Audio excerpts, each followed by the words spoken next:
What's going on, everybody? My name's Chris. Welcome back to another episode of my brand new series, 5-Minute Mystery Pours.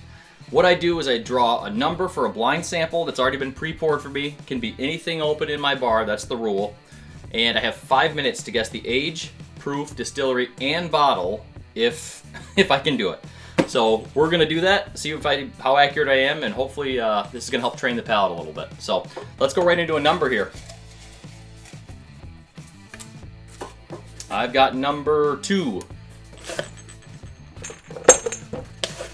2. All right.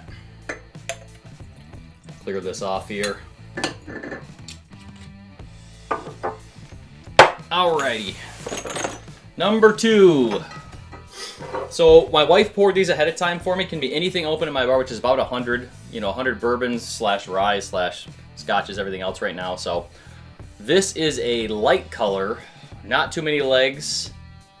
Tells me it could be something non-bourbon or quite youthful. So let's go into the nose here. It's got a lot, like a very rye-forward nose. Licorice coming through. Spearmint coming through. It does have that brown sugar. Like I'm getting brown sugar on it.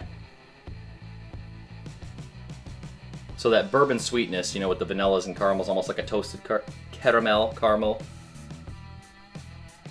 But I'm getting a lot of rye on the nose. That's a lot of rye coming through. Let's go into the palate here.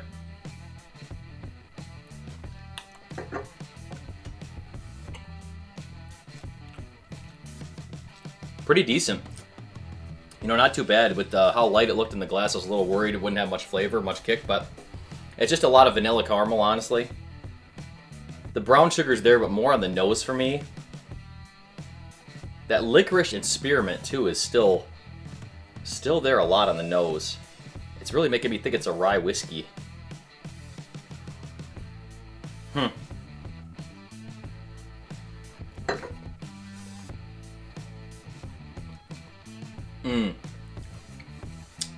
That had more...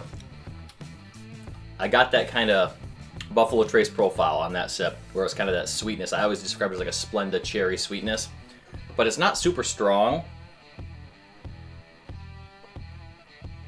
Could be a Buffalo Trace pick or something. Let's give it one more sip.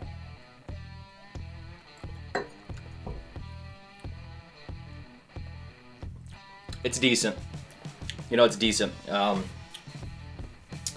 It's not a typical Buffalo Trace profile, though. Just the one sip, even that last sip I just had now did not taste much like Buffalo Trace. So I could be fooled by distillery on that. Because it's not as much cherry, a little bit of citrus, but it's mostly just that brown sugar and licorice I'm getting for some reason. All right, I'm going to go 90 proof. I'm going to say 6 years on it, because it doesn't look super dark. I'm going to still say Buffalo Trace. I'm going to go with a Buffalo Trace store pick. I'm guessing this is a Buffalo Trace store pick. Let's check.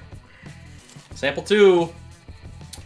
Benchmark single barrel. Okay. I got this bottle somewhere here. If I can grab it. Next to me.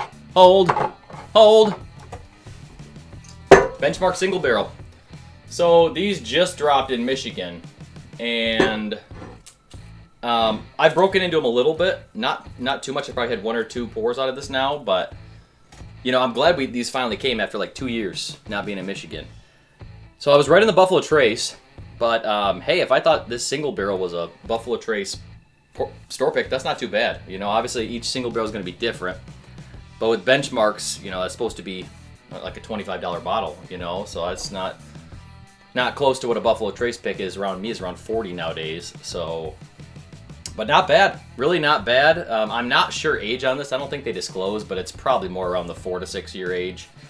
And proof, what I say, 90, 95. So I was pretty close on that. But what are you gonna do? At least I got the distillery right. I'll take it. So appreciate y'all watching the review today. Sorry if I went over 5 minutes. I'm trying. I just like to talk sometimes. So, have you had any of the Benchmark products? I'm glad she put this in there because this is a pretty good one for the price. You know, like I said, 25 bucks. It'll probably be on my bar for as long as it's around here in Michigan. If you have, what's your favorite Benchmark product? You know, let me know that too. So, appreciate y'all being here. Let me know if you like the series or not. I'm going to keep doing them because I got a bunch of blind samples to do. So, stay tuned for that. Stay insane, everyone.